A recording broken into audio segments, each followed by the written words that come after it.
Welcome to my channel success tips. আমি কোহেলি। আজকে আমি তোমাদের করাবো ক্লাস 12, শুধু ক্লাস 12 নয়, ম্যাক্রো ইকোনমিক্স 1 যাদের রয়েছে, মানে ম্যাক্রো ইকোনমিক্স রয়েছে তাদের। আমি কেনশিয়ান মডেল শুরু করেছিলাম আগে, তোমরা অবশ্যই আগের ক্লাসটা দেখে নেবে। আজকে আমরা করছি ভোগ, একদম প্রথম দিকের একটা পার্ট, সেটা হচ্ছে ভোগ। ভোগ কাকে বলে বলেছিলাম, বলো? ভোগ কাকে বলে? কোন দ্রব্য বা সেবা থেকে উপযোগিতা নিঃশেষ করাকে বলা হয় ভোগ। আমরা ভোগ কাকে বলে বুঝলাম, পুরো দেশের ভোগ কাকে বলবো? আমি, তুমি, দেশের সব লোক কি করছি, আমরা জিনিসপত্র কিনছি এবং সেগুলো ভোগ করছি। টোটাল যে জিনিসপত্র কিনছি আর ভোগ করছি, সেটাকে যদি সবার ভোগগুলোকে যোগ করা হয় তাহলে কি পাবো? মোট ভোগ বা এগ্রিগেট কনজাম্পশন, তাই তো? এরপরে আমরা জানবো ভোগ অপেক্ষক। ভোগ অপেক্ষক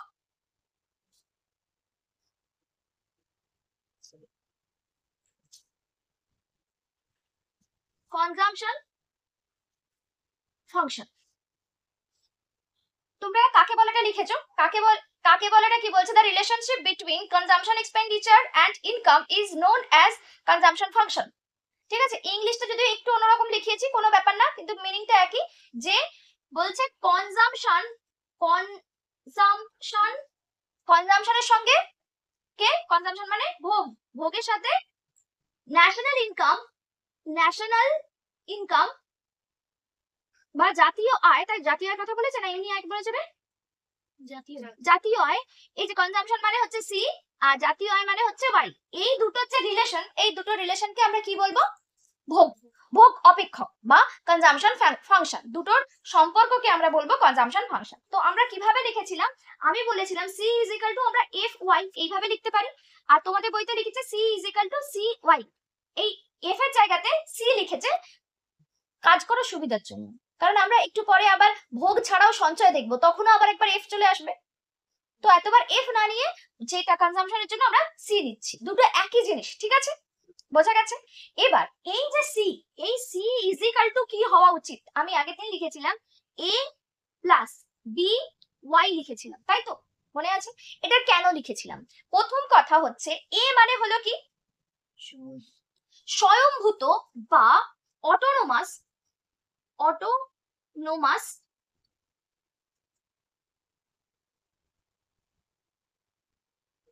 স্বয়ংভূত, কি দিচ্ছি, স্বয়ংভূত ভোগ বা অটোনোমাস কনজাম্পশন, অটোনোমাস কনজাম্পশন।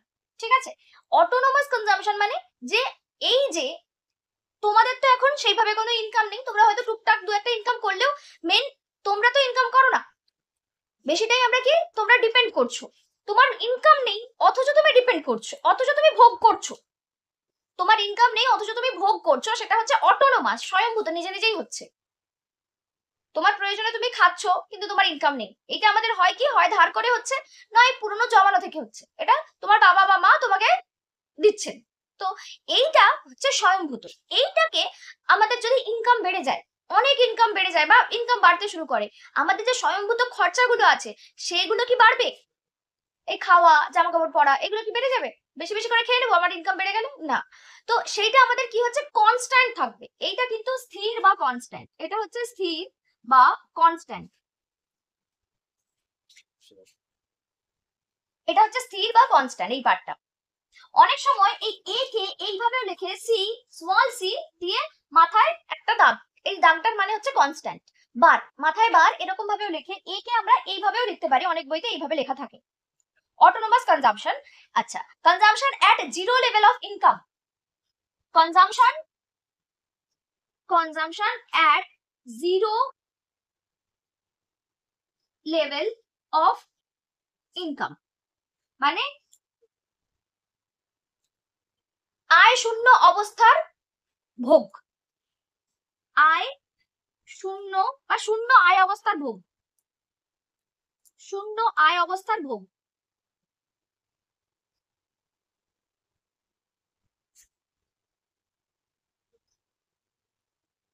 ঠিক আছে, লেখা হয়েছে।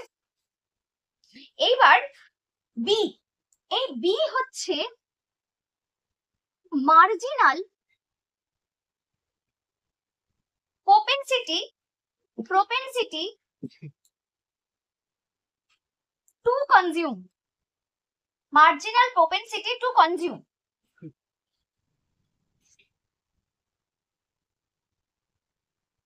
মানে প্রান্তিক ভোগ প্রবণতা, প্রান্তিক ভোগ প্রবণতা। এইটা কেন লিখলাম, এইটা কেন লিখলাম?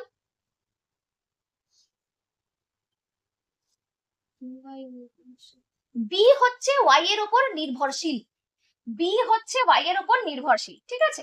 তাহলে আমরা এটা লিখবো, তোরা লিখেছিস মার্জিনাল প্রান্তিক ভোগ প্রবণতা লিখেছিস, এটার বাংলাটা হচ্ছে প্রান্তিক ভোগ প্রবণতা, বাংলায় যারা লিখছো লেখো, এটা হচ্ছে প্রান্তিক ভোগ প্রবণতা, ঠিক আছে? আর ওয়াই মানে আমরা জাতীয় আয় লিখেছি। তো এইটাকে আরেকটু মডিফাই করে লেখা হয়, আচ্ছা এই ওয়াই মানে হচ্ছে, এই ওয়াইটার আরেকটু যদি অন্যভাবে আমরা বলি, এটা হচ্ছে ট্যাক্স দেওয়ার পরে যে টাকাটা বেঁচে আছে, ইনকাম ট্যাক্স দেওয়ার পরোক্ষ কর না, ইনকাম ট্যাক্স দেওয়ার পরে যে টাকাটা বেঁচে আছে, এই ওয়াই কে ডিসপোজেবল ইনকামও বলা হয়। কি বললাম? ডিসপোজেবল ইনকাম মানে হচ্ছে ব্যয়যোগ্য আয়। ওয়াই কে আমরা, আচ্ছা দাঁড়াও আমি এই জায়গাটা হয়ে গেছে তো, এই জায়গাটা হয়ে গেছে, আমি একটু মুছলাম।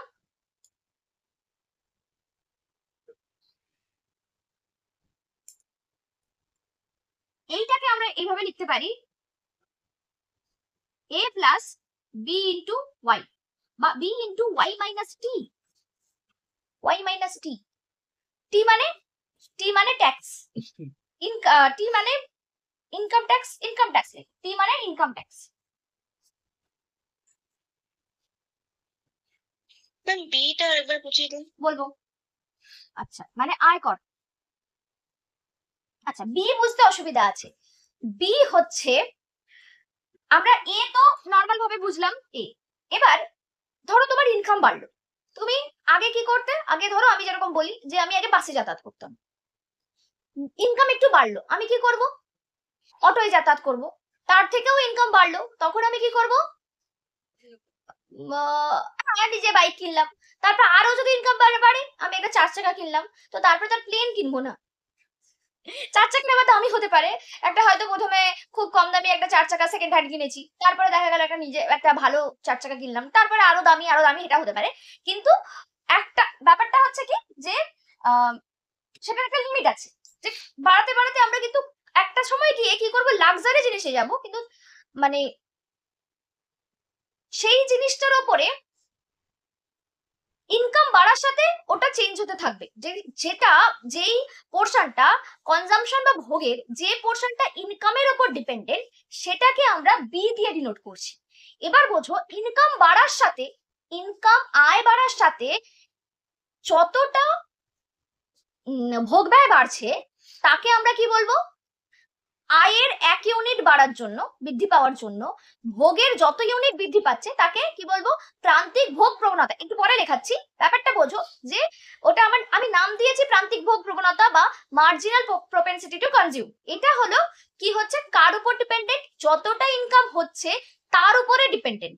বুঝতে পারলে? ইনকাম যত বাড়বে তখন দেখা যাবে যে আমি কতটা ভোগ করছি, এটা যদিও একটা সময় গিয়ে ভোগ করার ভোগটা আমরা কমিয়ে দেব, ভোগটা সেভাবে বাড়বে না। কি বাড়বে? লাক্সারি গুড কেনার ইচ্ছে হবে, টাকা জমানোটা বাড়বে, সেভিংস বাড়বে, আমরা পরে দেখবো। ঠিক আছে, বুঝতে পেরেছো কি বললাম? হ্যাঁ ম্যাম। ম্যাম তারপরে ওয়াই কে দেখলাম ওখানে ইনকাম ট্যাক্সটা মাইনাস হচ্ছে, তো ইনকাম ট্যাক্সটা মাইনাস হচ্ছে, ওইটা ঠিক বুঝলাম না। ইনকাম ট্যাক্স, ইনকাম ট্যাক্স আমরা কি করি, সেটা কি আমরা খরচা করতে পারি ভোগের ব্যাপারে? ভোগ করার সময় আমি কি ইনকাম ট্যাক্সটাকে দিতে পারবো? আমাকে তো গভর্নমেন্টকে দিয়ে দিতে হয়েছে, সেই জন্য এটা ট্যাক্সটা মাইনাস করে দেওয়া হয়েছে।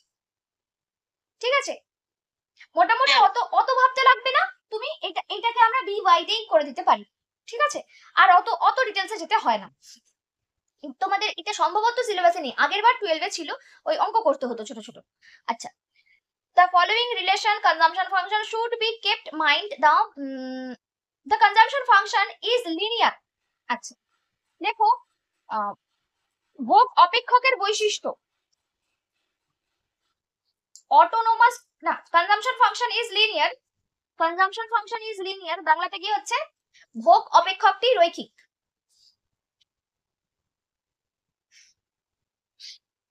শ্রুতি লেখা হয়েছে ইংলিশে।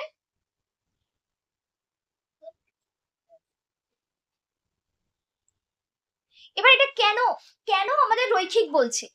কারণ বলছে যে চেঞ্জ ইন ইনকাম আয়ের পরিবর্তনের সাথে ভোগের পরিবর্তন একটি নির্দিষ্ট গতিধারা আমরা পাচ্ছি, ভোগের পরিবর্তনের একটি নির্দিষ্ট গতিধারা পাচ্ছি বা গতিধারা রয়েছে।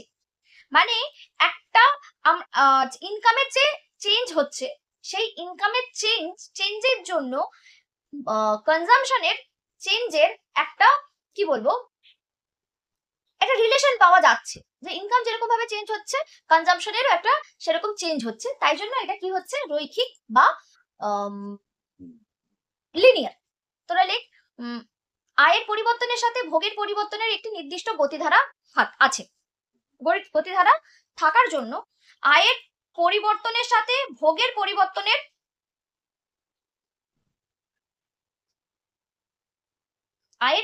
সাথে ভোগের পরিবর্তনের নির্দিষ্ট গতিধারা থাকায়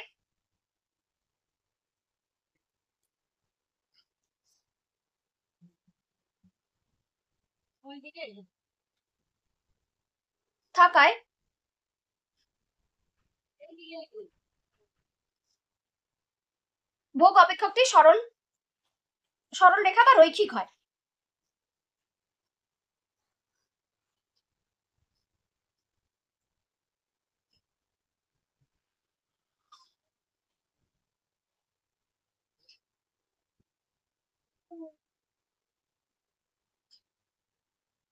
ম্যাম এটা কি মূলবিন্দুগামী সরলরেখা হয়? না,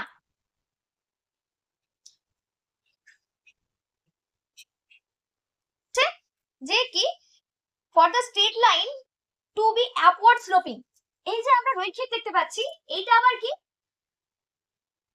আপওয়ার্ড স্লোপিং। আপওয়ার্ড স্লোপিং এর বাংলা কি তুই বল? অর্থনীতি সরলরেখা। আপওয়ার্ড স্লোপিং বা ঊর্ধ্বমুখী সরলরেখা, আপওয়ার্ড স্লোপিং স্ট্রেট লাইন, ঊর্ধ্বমুখী সরলরেখা। যারা বাংলায় লিখছো লিখেছো ঊর্ধ্বমুখী সরলরেখা। ঊর্ধ্বমুখী হলে কোনো কিছু আমরা আমাদের একটু মনে করে বলো যে এইরকম বা এইরকম, যে কোনো ঊর্ধ্বমুখী হলে সম্পর্ক কেমন হয়? সরল সম্পর্ক দুটোই বাড়ছে, মানে আমাদের ওয়াই বাড়লে কি হবে, কনজাম্পশন বাড়বে। ঠিক আছে, ওয়াই মানে জাতীয় আয় বাড়লে ভোগ বাড়বে। এখানে বেশ কিছু জিনিস লিখে দিয়েছে যেগুলো আমরা আরেকবার ভালো করে বুঝবো। এখানে 45 ডিগ্রি লাইনের কথা এখানটাতেই লিখেছে। আচ্ছা সেটা আমরা পরে দেখছি, ঠিক আছে। এখানে 45 লাইনের কথা বলেছে যদিও এর বইতে, জয়দেব সরকারের নতুন বইতে, পুরনো বইতে পরে বলেছে। পুরনো বই অনুযায়ী আমরা একটু পরে এগোবো। আচ্ছা ঠিক আছে, এরপরে যেটা বলছে ইংলিশ বইতে কি লিখেছে দেখি, আমি বইগুলো নিয়ে একদম আমি নিজে। অটোনোমাস কনজাম্পশন ইকুয়াল টু, আচ্ছা প্রান্তিক ভোগ প্রবণতার মান 0 অপেক্ষা বেশি কিন্তু 1 অপেক্ষা কম বাড়তি আয়ের অনুপাতে বাড়তি ভোগ ব্যয়ের খরচ করা হচ্ছে, সেটিকে বলা হয় প্রান্তিক ভোগ প্রবণতা। পরে বুঝবো। আচ্ছা এছাড়া কি বলেছে, গড় ভোগ, ঠিক আছে এটাও পরে বুঝবো। জাতীয় আয়ের সাথে প্রান্তিক ভোগ প্রবণতা একই থাকবে অথবা কমে আসবে, পরে দেখছি। আচ্ছা অজয় কুমার নন্দিতা কি বলেছে, এই পয়েন্টগুলোই বলেছে। কি প্রথমে বলছে ভোগ স্থায়ী ও নির্দিষ্ট, ঠিক আছে। মোট ভোগের পরিবর্তন জাতীয় আয়ের পরিবর্তন দিয়ে ভাগ করলে প্রান্তিক ভোগ প্রবণতা পাওয়া যায়। পরে দেখছি, এগুলোকে পরে বলছি।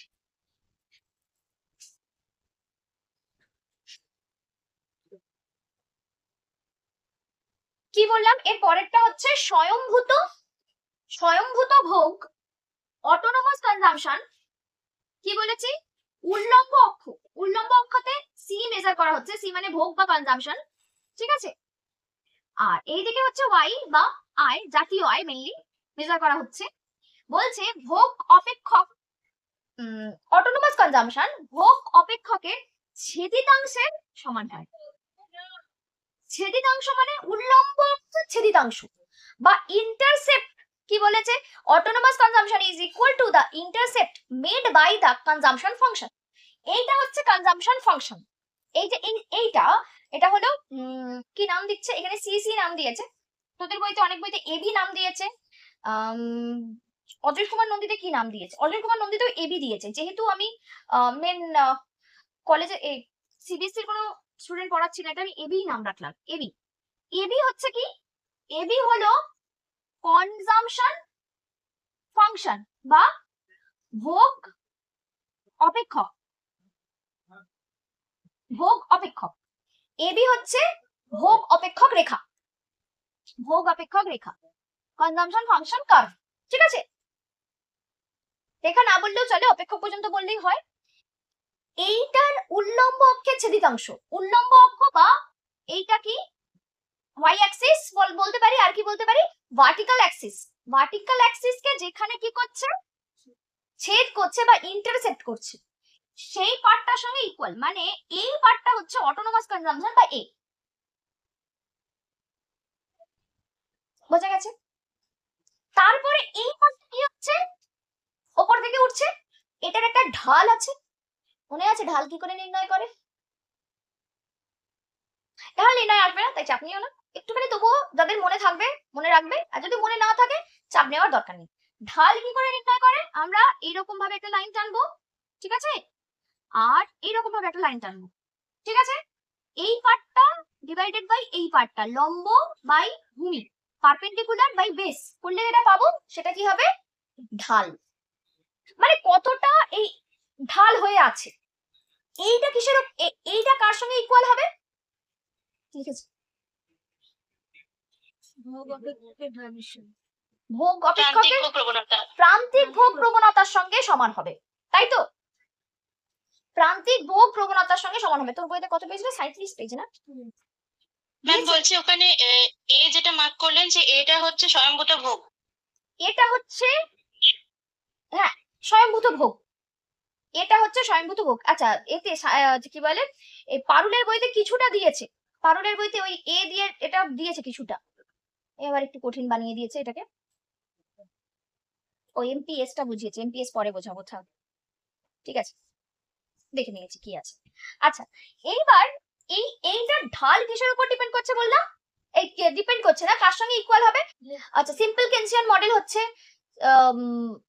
কি নাম জানো,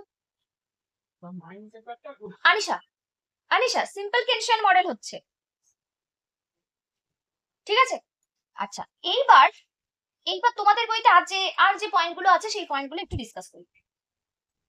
বলছে মোট ভোগ ব্যয় এবং জাতীয় আয়ের মধ্যে নির্দিষ্ট সম্পর্ক হয়ে গেছে। মোট ভোগের পরিবর্তনকে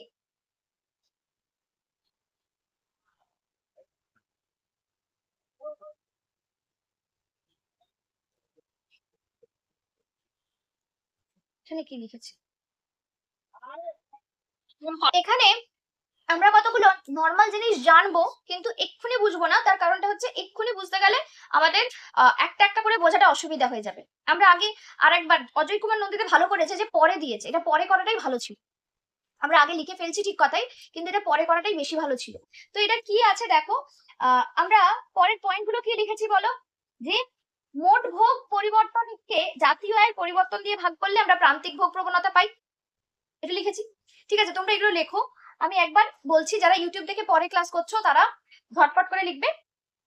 আচ্ছা ভোগ পজ করে লিখবে, ঝটপট বলতে পজ করে লিখবে। মোট ভোগের পরিবর্তনকে জাতীয় আয়ের পরিবর্তন দিয়ে ভাগ করলে প্রান্তিক ভোগ প্রবণতা, ব্র্যাকেটে লিখবে MPC, MPC is equal to, আচ্ছা এমপিসি রিলেশনটা আমি পরে দেখিয়ে দেবো। এমপিসি পাওয়া যায় অধ্যাপক কেন্সের মতে প্রান্তিক ভোগ প্রবণতার মান 0 অপেক্ষা বেশি কিন্তু 1 অপেক্ষা কম, অর্থাৎ ঠিক আছে 0 less than MPC less than equal less than 1 equal to না লিখলেও চলবে। এর অর্থ জাতীয় আয় বাড়লে মোট ভোগ ব্যয় বাড়ে, জাতীয় আয় যে হারে বাড়ে মোট ভোগ ব্যয় তার থেকে কম হারে বাড়ে। এই জায়গাগুলো আমাদেরকে বুঝতে হবে, পরে বোঝাচ্ছি। 3 নম্বর, মোট ভোগকে জাতীয় আয় দিয়ে ভাগ করলে আমরা গড় ভোগ প্রবণতা পেয়ে থাকি, যা অধ্যাপক কেন্সের মতে গড় ভোগ প্রবণতা জাতীয় আয় বাড়ার সঙ্গে সঙ্গে কমতে থাকে, এবং অর্থাৎ শেষে জাতীয় আয় যত বাড়বে মোট ভোগের উপর জাতীয় আয়ের অনুপাত তত কমবে। আর 4 নম্বর, জাতীয় আয় বাড়ার সঙ্গে সঙ্গে প্রান্তিক ভোগ প্রবণতার মান স্থির থাকবে বা কমতে থাকবে, এর মান কিন্তু বাড়বে না। আমরা ছিলাম ভোগ অপেক্ষকে, তাই তো, ভোগ অপেক্ষকের বৈশিষ্ট্যগুলো লিখেছি, ভোগ অপেক্ষক সম্পর্কে আমরা পরে জানবো, ঠিক আছে। ভোগ অপেক্ষকের মানে বৈশিষ্ট্যগুলো আমরা পরে ডিটেলসে জানবো, ঠিক আছে। এবার ভোগ অপেক্ষকের আকৃতি সম্পর্কে জানবো। আমরা একটু ডিটেলস জেনেছি সেটাই ডিসকাস করব। মানে ভোগ অপেক্ষকের আকৃতি এইটিং দিতে পারিস shape of the consumption function, shape of the consumption function ভোগ অপেক্ষকের আকৃতি। অধ্যাপক কেনস কর্তৃক প্রদত্ত ভোগ অপেক্ষকের 4টি বৈশিষ্ট্য আমরা আগে দেখেছি, কয়েকটা বৈশিষ্ট্য দেখেছি, 4টে থেকে আমি একটু বেশি লিখিয়েছি বিভিন্ন অন্যান্য জায়গা থেকে। আচ্ছা, আমরা দেখতে পাচ্ছি ভোগ অপেক্ষক একটি সরল রেখা নেওয়া হচ্ছে যেটি উল্লম্ব অক্ষকে ধনাত্মক দিকে ছেদ করছে।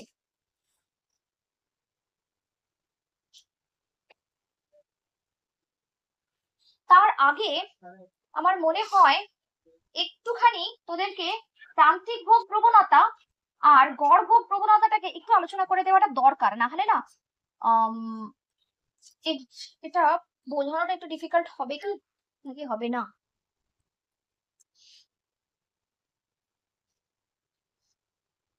দেখো, আমরা এই দিকে কি মেজার করব? কনজাম্পশন বা ভোগ, তাই তো? আর এইদিকে জাতীয় আয় বা ওয়াই।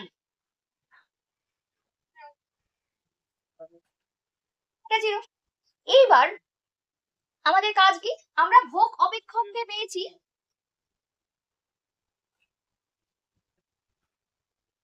এইটা হচ্ছে এ বি, এটা আমরা অলরেডি এঁকেছি, আরেকবার আঁকবে। এ বি হচ্ছে ভোগ অপেক্ষক বা কনজাম্পশন ফাংশন। ভোগ অপেক্ষক আমাদের কোথা থেকে শুরু হচ্ছে?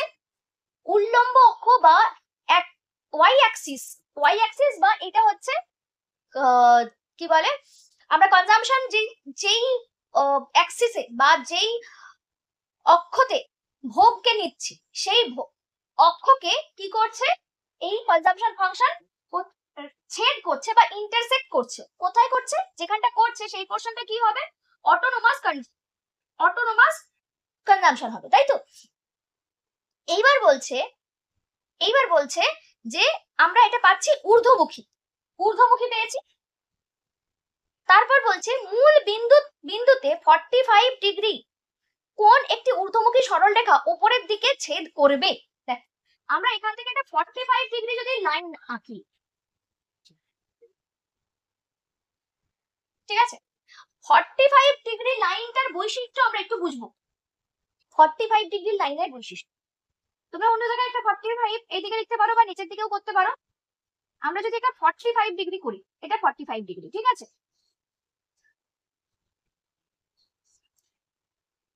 tan 45 এর ভ্যালু কত? 1। tan 45 এর ভ্যালু হচ্ছে 1। তো আমরা যে কোনো লাইনের ঢাল কি করে নির্ণয় করি? কোনো একটা পয়েন্ট নেব, সেখান থেকে আমরা একটা কি করব? লম্ব টানবো। যদি আমি আবার এরকম ভাবে একটা টানতে পারি বা এটার সঙ্গেও আমরা টানতে পারি, ঠিক আছে? আমরা যে এখানটা যেটা পাচ্ছি সেটাও টানতে পারি। এবার এইটা হচ্ছে লম্ব বা পারপেন্ডিকুলার আর এটা হচ্ছে ভূমি বা বেস, ঠিক আছে? tan 45 degree is equal to কি হয়? p by b, perpendicular by base, লম্ব বাই ভূমি, মনে আছে? এইটা tan 45 ডিগ্রির ভ্যালু 1, তার মানে p by b 1 is equal to p by b। আর p তার মানে এটা আমাদের কি হয়ে যাবে?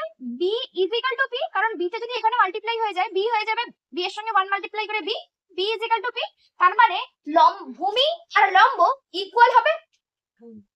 tan 45 ডিগ্রি মানে এখানে 45 ডিগ্রির ভ্যালু মানে আমরা tan দিয়ে বের করব।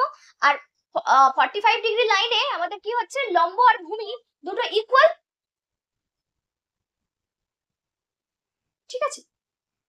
এইবার আমাদের যে কোনো লাইনে ঢাল কি করে নির্ণয় করে একটা এরকম দেখালাম। এইবার আমরা ওই এই লাইনটাকেই আমি আরেকটা জায়গাতে বোঝাচ্ছি, তোমরা চাইলে ছবিটা এঁকে রাখতে পারো। এটা 45 ডিগ্রি, ঠিক আছে?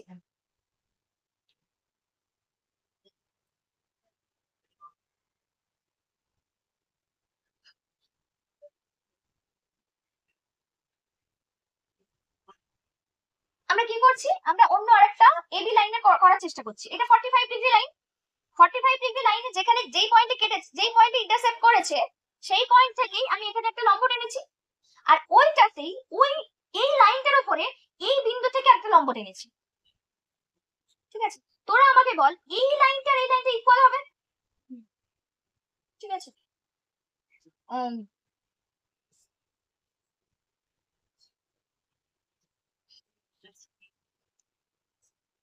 আচ্ছা ঠিক আছে, আমরা এখান থেকে কি বুঝছি?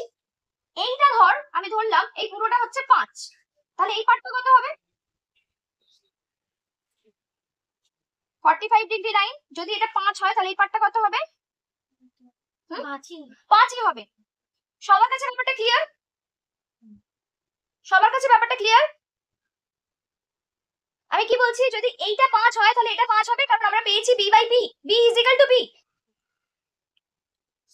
ওকে, বাকিরা বর্ষা, দীপাঞ্জন, সাইমা। আচ্ছা, এইবার বলছে কিন্তু এই জায়গাটা কত?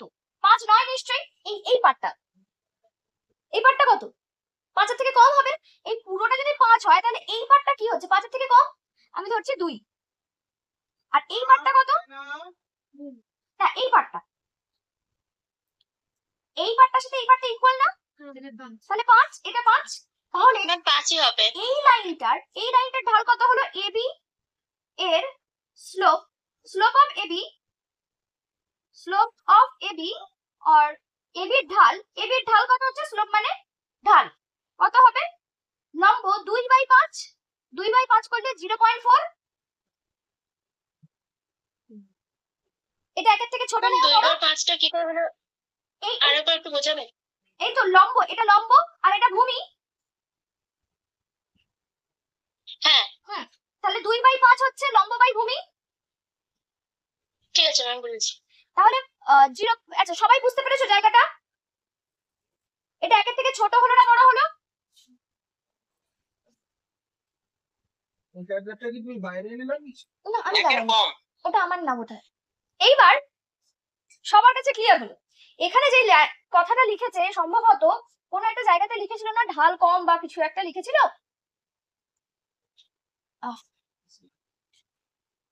যেটা তোমরা একটু আগে লিখলে 3 নম্বর পয়েন্ট সম্ভবত, কি বলেছে?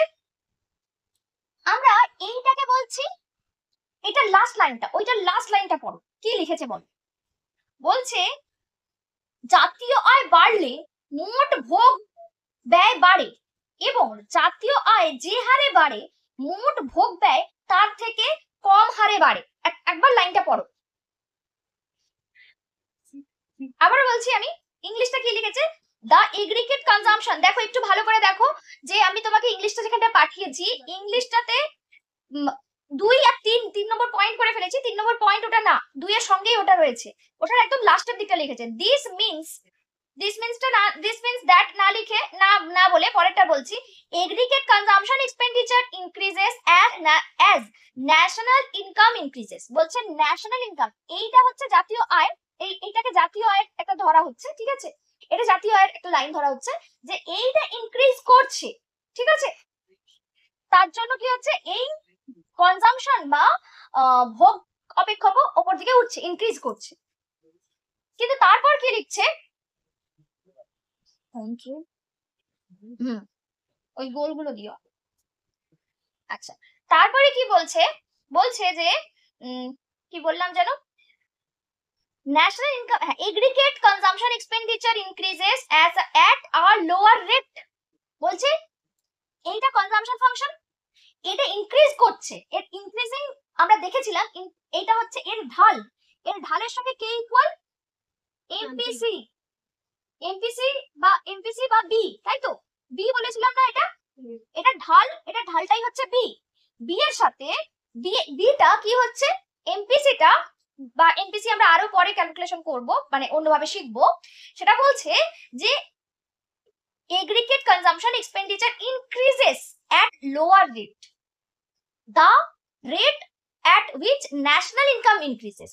জাতীয় আয় যেই হারে বাড়ছে, জাতীয় আয়ের বৃদ্ধিটাকে আমরা যদি এই হারে দেখে নিই, ন্যাশনাল 45 ডিগ্রি লাইনে কত হচ্ছে? 1, কিন্তু এটা কত বেরিয়েছে?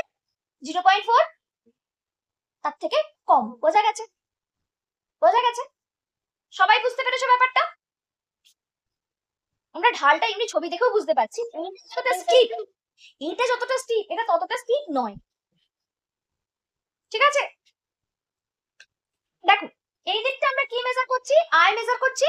এইটা ধরো জাতীয় আয়ের আমরা যদি একটা রেখা ধরে নিই, ঠিক আছে, এই 45 ডিগ্রি লাইনকে, 45 ডিগ্রি লাইনের বৃদ্ধিটা কিরকম হচ্ছে, 1 করে হচ্ছে ঢালটা। আর এটা কত হয়েছে, এইটার কত হয়েছে, সরি 0.4। তাহলে এটা একের থেকে কম, জাতীয় আয় যেই হারে বাড়ছে তার থেকে কম থাকছে এটা, ঢালটাও কম আর এটাও কম হারে বাড়বে। বুঝলে? বুঝলে এবার? হ্যাঁ ম্যাম।